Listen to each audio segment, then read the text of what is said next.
네, 오늘 성경 봉독은 역대상 13장 12절에서 14절인데요. 우리 다 같이 합독하시겠습니다.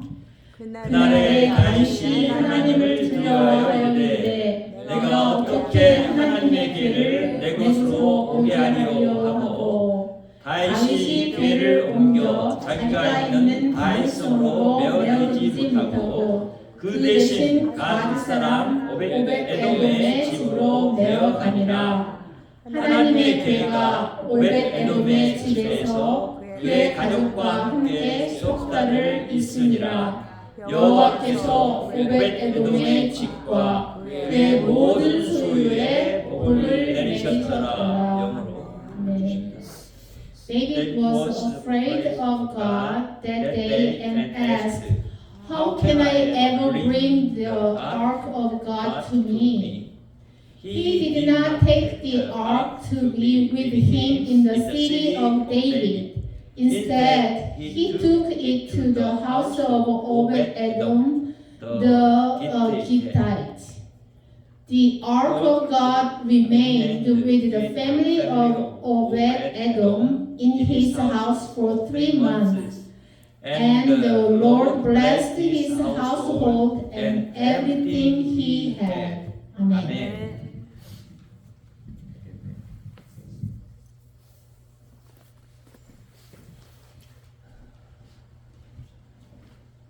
사랑하는 성도 여러분, 우리는 하나님을 믿는 사람들입니다. 근데 우리가 사람인지라 하나님을 믿다 보면 어떤 모습에 빠지냐면 마치 하나님이 안 계신 것처럼 그렇게 살 때가 있습니다. 우리가 알고 있는 다윗 왕도 그런 때가 있었던 것이 오늘 역대상 바로 읽었던 이 말씀 속에 드러나고 있습니다. 놀랍죠? 사람은 구시대 사람이나 지금 현재 사람이나 또 앞으로 올 사람들도 그럴 것 같아요. 이렇게 하나님을 믿는다고 하면서 그 하나님의 인들을 마치 세상의 왕보다도 더 높이 여기지 못하고 살아가는 것이 우리 하나님을 믿는 백성들의 모습인 것 같습니다. 그런데 하나님이 그런 우리의 삶을 그냥 그대로 인내하면서 받아주시지만 우리는 우리의 모습이 여기 이대로 머무르면 안 된다는 것을 압니다. 성령 하나님이 우리 안에서 그것을 깨우쳐주고 계시고 우리에게 늘 우리 양심에 질문을 하십니다. 너 진짜 하나님을 믿는 사람 맞아? 이렇게 말이죠. 우리는 그 질문 앞에서 이제 다시 한번 돌이켜 봐야 하는데 정말 나는 하나님을 경외하는 자인가? 내가 하나님을 하나님이라고 인정하는 자인가? 내가 정말 하나님을 알고 있는 것인가? 그리고 내가 아는 하나님을 예배하고 있는 것인가? 한 이런 질문들을 하면서 오늘 이 말씀을 드렸으면 좋겠습니다. 사울이 왕으로 있는 다음에 이스라엘은 하나가 되지 못하고 있는 상태에 있었습니다. 그리고 다윗은 왕위에 오르면서 예루살렘을 새로운 수도로 정합니다. 그리고 그 새로운 수도를 이제 지었으니까 이 새로운 수도를 통해서 북이스라엘과 남유다를 통합하기를 원합니다. 그래서 예루살렘이라는 도시를 전략적, 정치적인 목적으로 정하고 거기에서 이제 하나님이 계시다는 것을 인정하는 일을 하려고 합니다. 왜냐하면 북이스라엘의 한 족속이 그 예루살렘 곁에 가까이 살고 있었거든요. 그러니까 예루살렘에다가 하나님의 성전을 짓고 거기에 언약궤를 옮겨오면 이제 하나님이 거기서 다스리는 것을 이제 인정하면서 하나님을 향한 북이스라엘의 10족속들의 마음과 또 이 남유다에 속해 있는 이 두 족속들이 하나가 돼서 하나님을 온전히 섬길 것이다 라고 생각을 했습니다. 그래서 다윗은 천부장과 백부장 그런 지휘 관료들을 모아놓고 이 성궤를 곧 언약궤를 옮길 그런 계획을 말하고 서로 의논합니다. 그들이 좋게 여겨서 이제 그 언약궤를 예루살렘으로 옮기려고 하는 거예요. 근데 옮기는 가운데 어떤 일이 발생했어요? 하나님의 언약궤를 아무도 만질 수 없는데 웃사라는 사람이 그 언약궤를 만져버려요. 그리고 웃사가 죽게 되는 사건이 발생합니다. 그때 다윗은 이제 자기의 행위를 돌아보게 됩니다. 그래서 다윗 안에 드는 생각이 뭐냐면 두려움입니다. 그것이 이제 하나님을 경외한 다윗의 모습입니다. 그래서 우리가 오늘 읽었던 12절의 말씀을 보면 그날의 다윗이 하나님을 두려워하여 이렇게 말하잖아요. 하나님을 두려워해서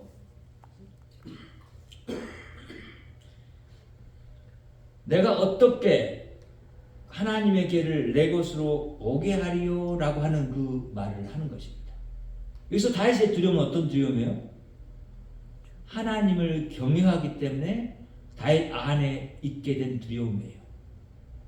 자신이 왕이지만 자신의 왕됨이 어떻게 그 자리에 왕으로 되어졌는지를 너무나 생생하게 알고 있는 다윗이에요. 양치기 할 때 양들 틈에 양들을 공격해오는 그런 곰과 사자와 싸워서 이겼던 다윗. 그리고 골리앗과 싸워서 이겼던 다윗. 그리고 사울의 그 수많은 자기를 죽이려고 하는 이용 가운데서 구원해 주셨던 하나님. 그 하나님이 어떤 하나님인가를 알고 있어요. 그리고 이 왕위가 하나님이 나에게 선지자를 통해서 나를 찾으셨고 나에게 기름 부었고 나를 왕으로 삼으셨다는 것을 알고 있어요. 그런 다윗이에요.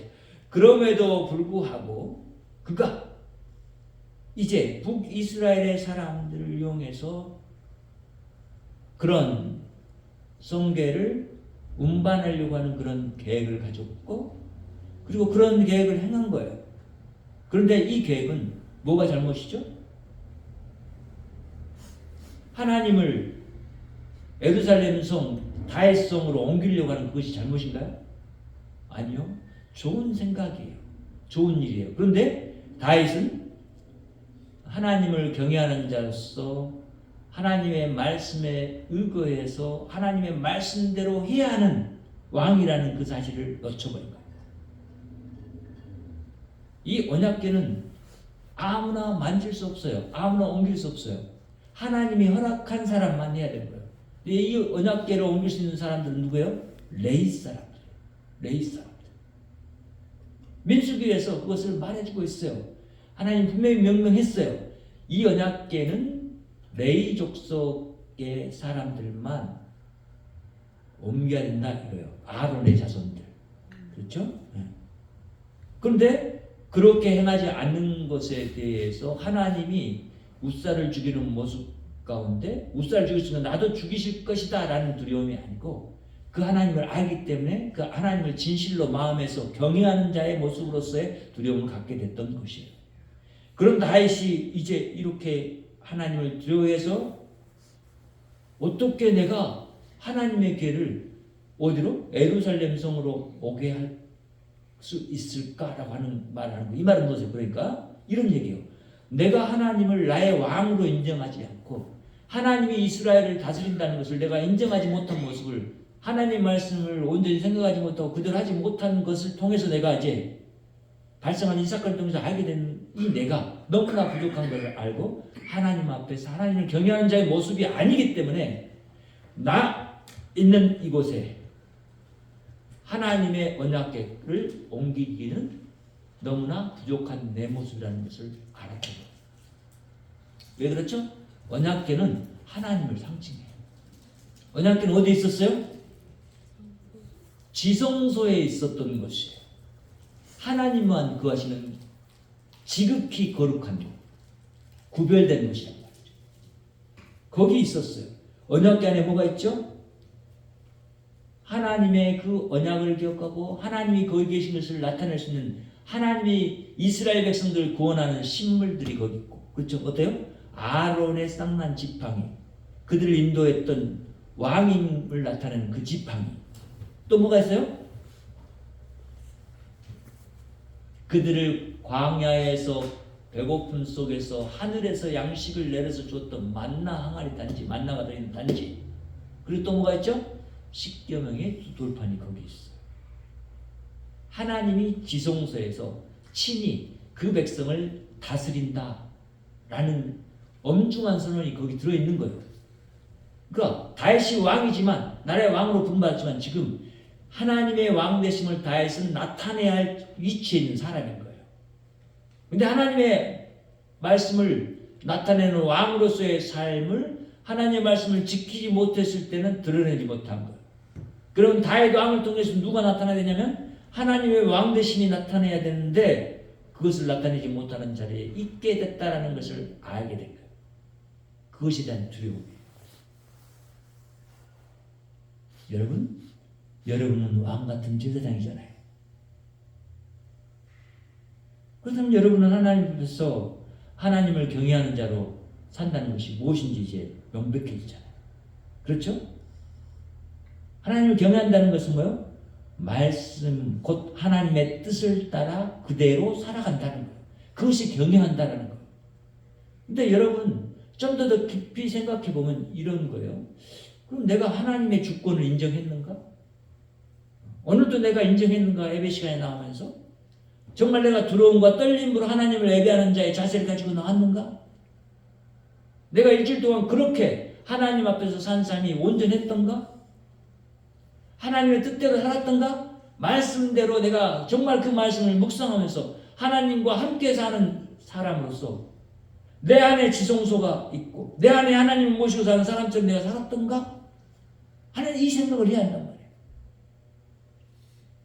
그리고 그 말씀대로 사는 삶이라는 것은 이제 말씀을 내가 지금 받아들여서 곧 그것은 뭐냐면 이거요.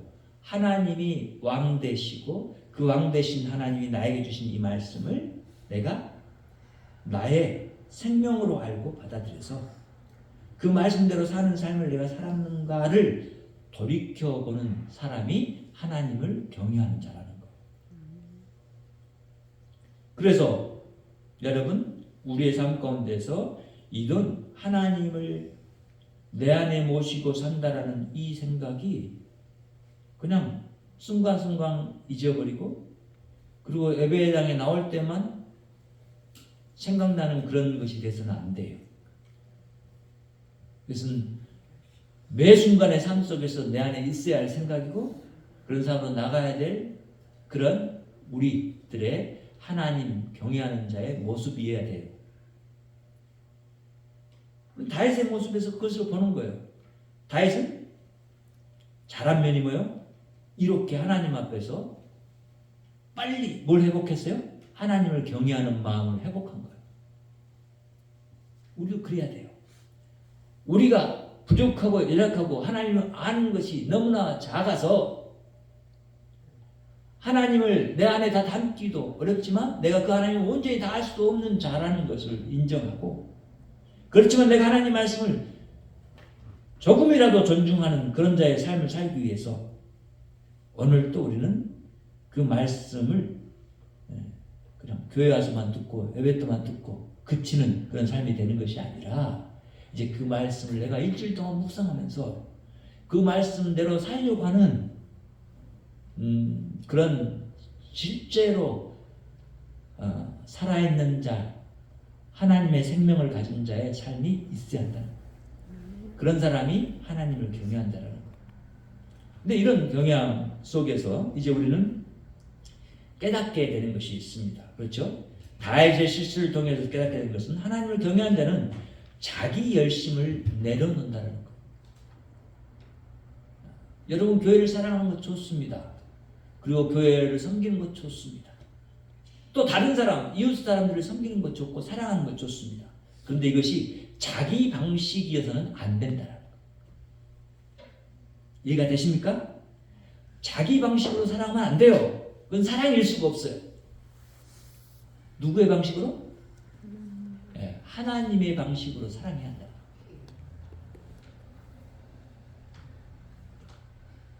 그렇기 때문에 우리 성도들이 이런 하나님을 모시고 사는 사람들답게 사는 삶이 우리 자신 안에 있어야 할 뿐만 아니라 우리 가정 안에 있어야 되고 우리 교회 안에 있어야 돼요.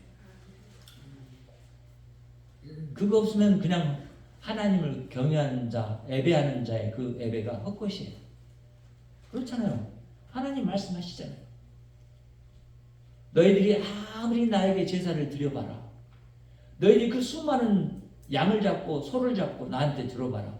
나는 너희들 그거 받는 거 신물 난다. 토할 것 같다.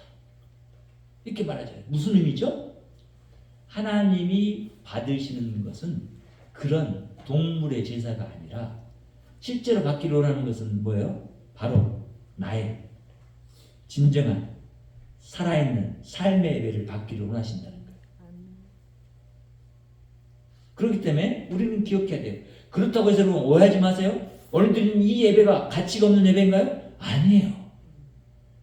그런 일주일의 삶을 가지고 나와서 하나님 앞에 드리는 시간이에요. 서로가 서로를 확인하고 사랑하고 섬기는 그 모습으로 나와서 하나님 앞에 드려지는 시간이에요. 그래서 여러분 예배를 소홀히 해서는 안 돼요. 이렇게 우리가 정해놓은 예배 하나도 제대로 드리지 못하면서 어떻게 삶 속에서 하나님을 예배하는 확장된 예배의 삶으로 나갈 수 있겠어요?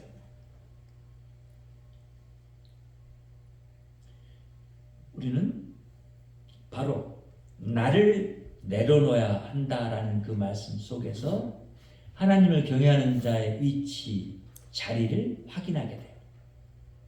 내가 하나님을 인정한다면 나는 부족한 자라는 것을 깨달아야 돼요. 그렇죠? 그리고 내가 하는 행위를 돌이켜봐야 한다는 거예요. 지금 교회에 와서 내가 했던 행위들이 하나님 앞에서 하나님이 받으시는 것인가? 라고 돌이켜봐야 돼요. 내가 피아노를 치고 음식을 만들고 드럼을 치고 기도를 하고 찬양을 드리는 이것이 하나님 앞에서 진실로 하나님이 기뻐하시는 것인가? 라고 하는 것을 돌이켜봐야 한다. 무슨 얘기인지 아시죠? 네. 내가 하고 있는 이 일이 그냥 습관적으로 하는 일이 돼서는 안 된다는 거예요. 하나님 앞에서 매번 나를 추스리고 하나님 앞에 드리는 그런 시간이어야 된다는 거예요. 여러분, 성경을 썼던 사람들이 그랬어요. 만약에 성경을 쓰다가 여호와의 이름이 나오잖아요. 그런 붓을 내려놓고 나가서 목욕을 깨끗이 한 다음에 다시 와서 썼어요. 또 나오면 또 그랬어요. 몇 번이 나오든 그랬어요. 이것이 너무나 형식적이고 그 모습이 너무나 우리가 인식하기에는 꼭 그래야 되나? 그럴 필요가 있었나? 라고 하는 생각을 가질지 몰라요. 근데 그 사람들이 구약시대 사람이 아니에요. 신약시대 사람들이에요. 근데 그렇게 했단 말이에요. 그래서 우리가 본 이 성경이 완성됐어요. 하나님 앞에서 하나님을 두려워하는 자, 곧 하나님을 경외하는 자의 모습이 어떠해야 함을 보여주는 거예요. 여러분, 예배 시간에 와서 예배를 하나님 앞에 정말 마음과 내 몸을 신경을 곤두셔서 드려야 돼요. 이 시간에 다른 생각이 막 나고 졸리고 하나님이 이해하시겠죠. 그렇죠? 그런데 우리가 하나님 앞에서 하나님을 경외하는 자로서 예배드리는 자의 모습이 그것이 올바른가?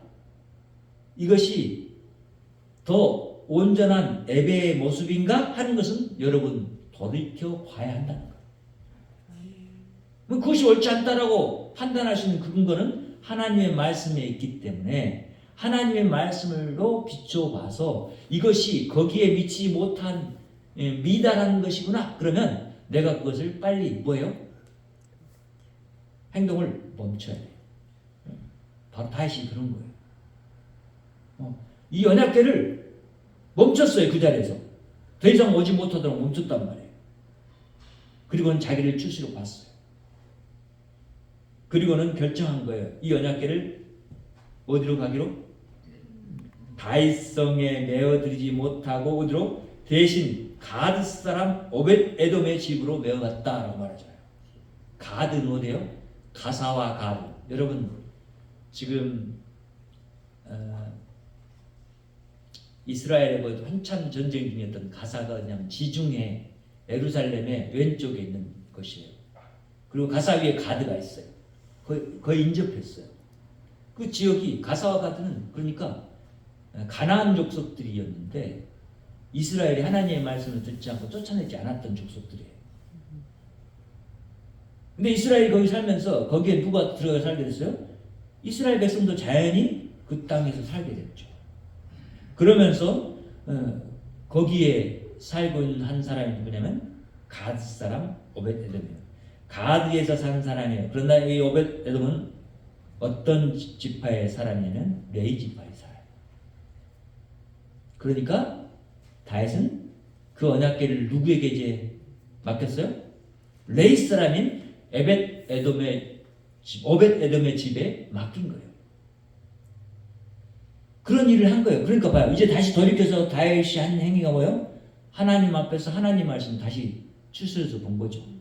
아, 언약궤는 레위 사람만 운반할 수 있고 그 사람 직책을 맡았으니 이거 하나님의 말씀인데 내가 소홀히 했구나. 이걸 안 거죠. 아, 이것은 다른 족속, 다른 사람들이 해서는 안 돼. 라고 하는 거예요.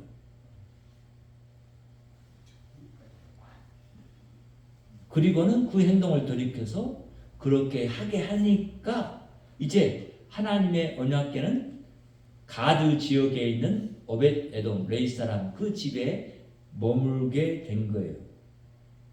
이것이 자기를 낮추는 거잖아요. 그렇죠? 하나님을 인정한다라는 거예요.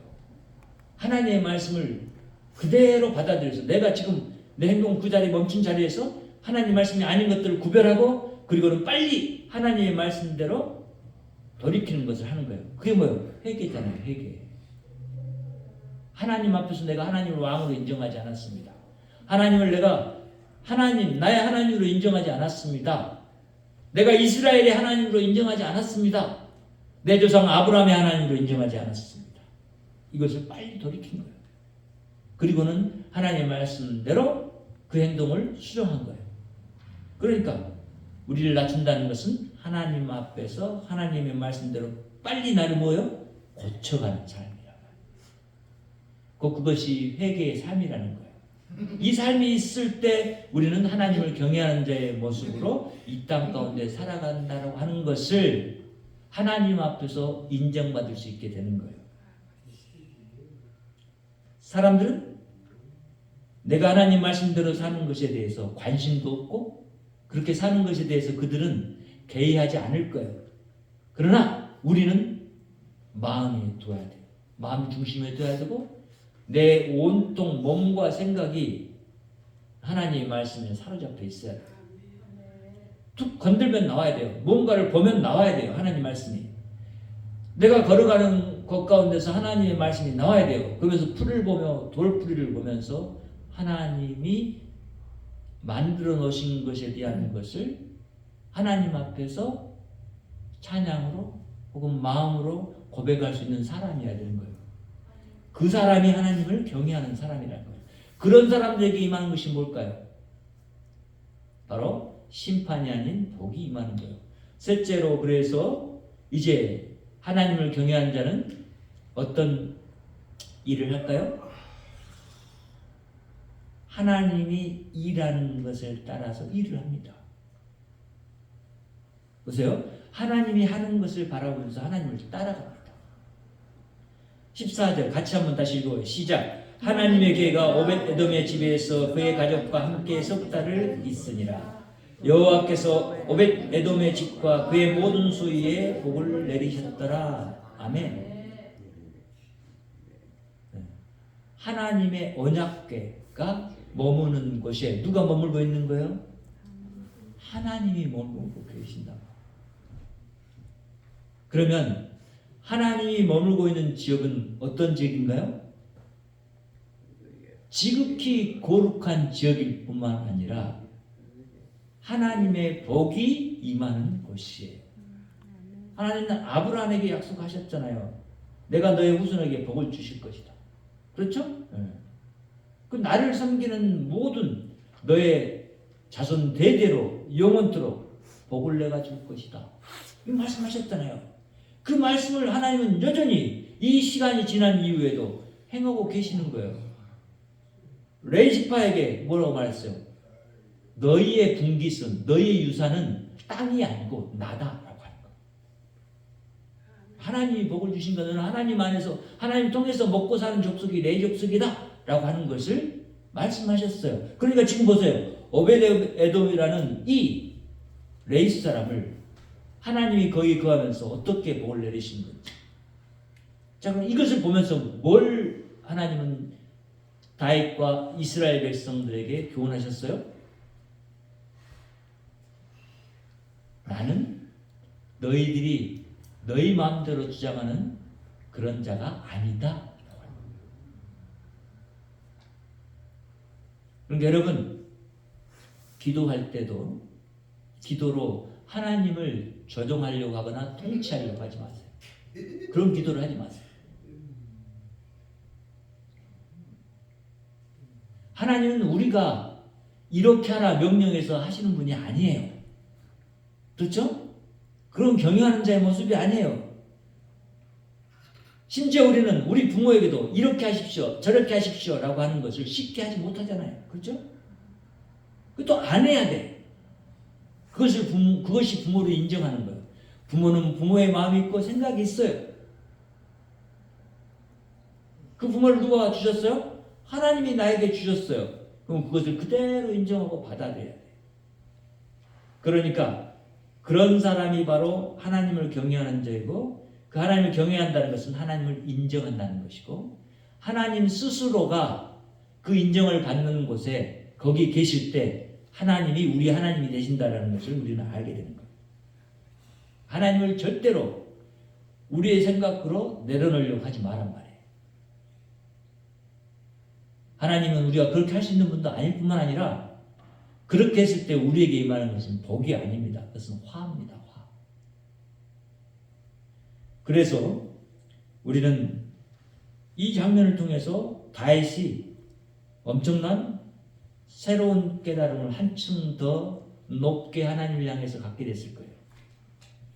그렇구나.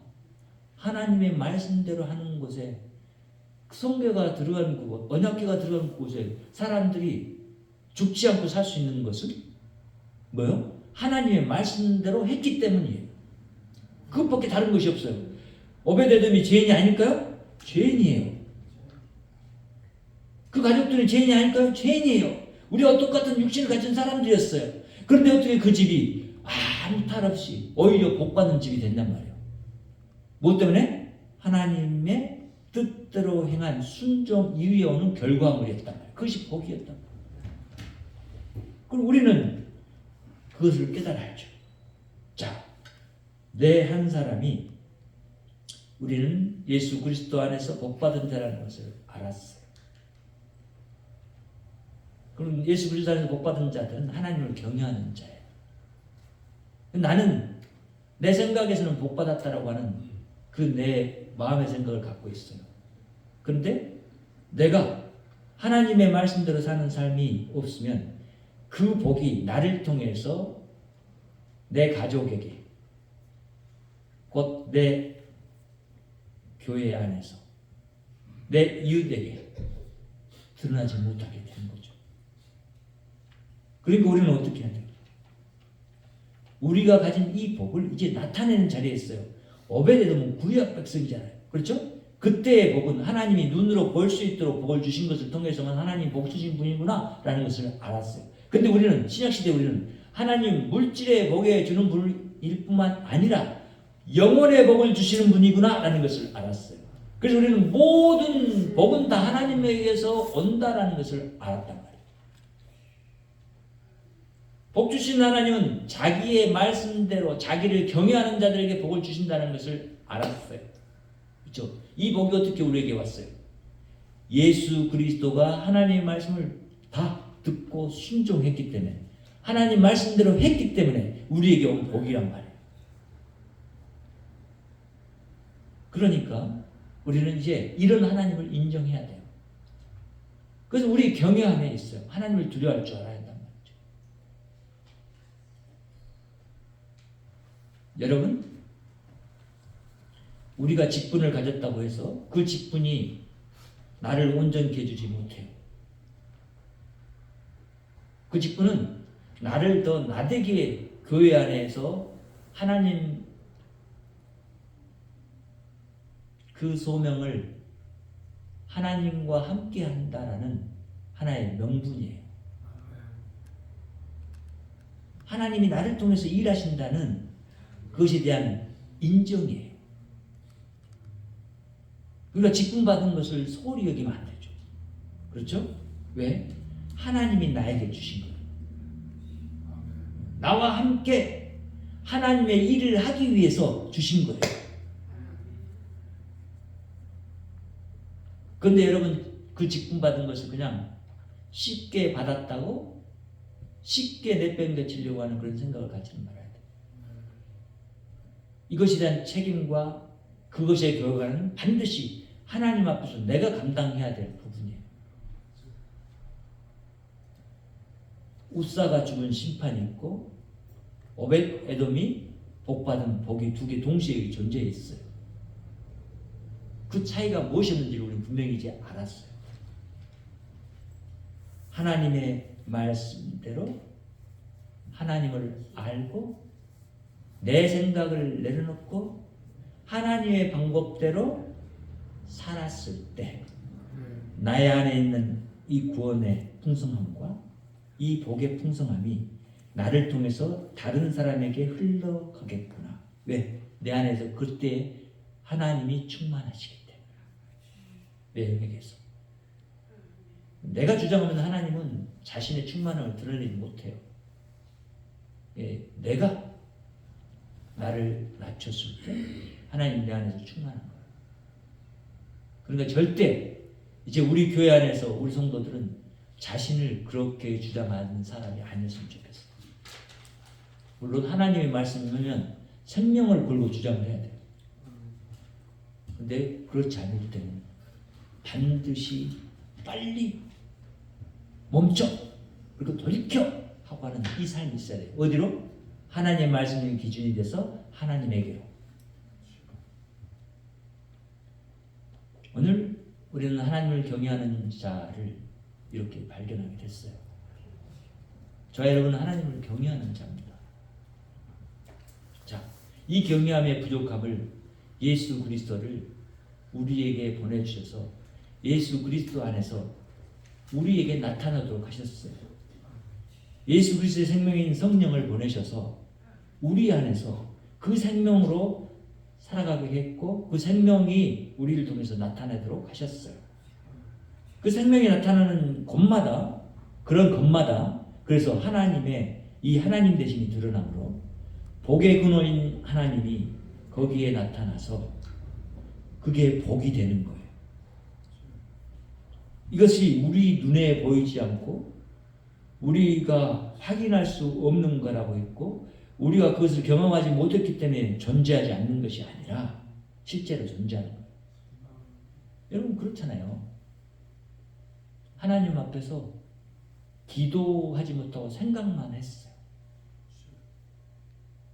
근데 마음을 읽으신 하나님이 그 기도를 들어주시더라고요. 그 뭐예요? 이런 표현인 거예요. 내가 입을 열어서 기도하지 못하는 그것을 하나님은 듣고 계시고 보고 계시고 나의 사정을 하신 하나님이 하나님 앞에서 그 기도 소리조차 내지 못한 내 심정을 아시고 나에게 그 기도를 응답해 주시는 거예요. 제가 작은 교회를 전도사로 일하고 있었을 때 여름 이제 학생들하고의 야외에서 가는 수련회를 갔는데 아이들에게 이제 수영할 기회를 주고 선생님들이 그 포진해 있고 그리고 붉은 줄까지 쳐서 여기는 내려오면 안 된다. 여기 위에서 놀아라 그랬는데 잠깐 사이에 아이들이 그 선을 뚫고 내려와 버린 거예요. 근데 그게 강인데 그냥 거기는 좁은 강이라 좀 넓은 모습에서 좁은으로 모아지니까 물살이 세잖아요. 또 이제 깊이도 깊어지니까 아이들이 키가 작으니까 물속에서 허우적대기 시작한 거예요. 근데 하나님이 원래 교사도 안 했던 청년이 굳이 수련회에 참여하겠다고 따라왔어요. 근데 이 청년이 바닷가에 살았던 청년이라 수영을 잘했어. 구원했는데 힘이 막 빠져. 이 모습을 보면서 빨리 튜브를 갖다가 던져주고 잡으라고 외치고, 그러면서 이제 이 청년이 들어가서 한 사람 꺼내주는 우리 선생들이 손을 다 잡고 이렇게 들어가서 제가 손으로 이렇게 꺼내는 일이 있었어요. 그리고 이런 생명이 아무 지장 없이 다 나왔어. 그 다음에 이제 기진맥진한 우리 청년이 나왔어요. 그리고 그 청년이 하는 얘기가, 자기가 물속에서 그렇게 있었을 때 전도사님이 하나님을 향해서 간절히 기도하고 있는 그 울부짖음의 소리를 들었다는 거예요. 제가 기도하지 않았어요. 무슨 일이 발생한 거예요? 하나님이 내 마음을 아시고 그들의 생명을 건져주신 거예요. 하나님 미리 아시고 예비하셨고 그들을 건져주셔서 우리의 하나님이신 것을 나타내신 거예요. 그러니까 내가 뭔가를 하는 것, 내가 경외한 자의 삶으로 나아가는 것, 이런 것이 나의 형식이 아니라 하나님의 뜻에 맞게 이루어졌을 때 하나님은 그것을 통해서 영광을 받으신다라는 결론에 이르게 돼요. 그래서 우리는 알아요. 하나님이 우리 하나님이고 하나님이 우리에게 복 주시는 분이시구나. 우리는 그 하나님을 믿고 있구나. 그리고 그 하나님을 고백하면서 살아가는 삶이 진짜 하나님을 경외하는 자의 삶이구나. 이렇게 말해요. 저와 여러분이 계속해서 이런 하나님을 그렇게 알아가며 경외하는 삶을 통해서 우리가 성장하기를 원합니다. 그리고 하나님 앞에서 진실로 굳건히 있어서 하나님이 우리에게 이렇게 세워주시고 이루어가게 하시는 우리 기쁨교회, 진실로 하나님의 생명을 풍성하게 이 세상 가운데 드러내는 교회 되기를 바랍니다. 주님이 우리의 생명이 되시고 인도자가 되셔서 이끌어 주실 것입니다. 주님께 맡기고 우리 함께 겸손하게 나갑시다. 기도하겠습니다. 하나님 감사합니다. 오늘도 우리가 주님 안에서 주님을 바라봅니다. 주님의 그 크신 은혜와 그 사랑이 어찌 그리 크고 좋은지, 하나님의 일하심이 이렇게 선명함을 우리에게 알게 하시고 하나님의 하나님 되심을 우리에게 나타내 주시니 감사합니다. 하나님, 이제 우리는 하나님을 섬기는 자들로서 이 땅 가운데 살아가는 삶을 하나님 지금까지 소홀했던 것을 하나님 내려놓습니다. 하나님 더욱더 온전하고 건강한 열심을 품고 주를 향하기를 원합니다. 주의 말씀을 따라 살아가기를 원합니다. 주님, 우리의 마음을 녹여주시고 우리의 몸을 하나님 붙드셔서 샘을 주셔서 주의 일을 주님과 함께 행하도록 역사해 주시고 우리의 모든 전생의 삶을 통해서 우리 하나님만 영광받아 주시옵소서. 예수님의 이름으로 기도합니다. 아멘. 이제는 우리 주 예수 그리스도의 은혜와 하나님 아버지의 무한하신 사랑과 성령님의 내주 역사 교통 충만하심이 오늘 또 하나님의 말씀을 따라 살으며 하나님을 경외하는 자의 모습으로 하나님께 드려지기를 소망하는 여기 머리 숙인 주의 귀한 백성들의 머리 위에, 가정 위에, 직장 위에, 지역과 나라 위에, 교회 위에 지금부터 영원토록 함께 계실지어다. 아멘.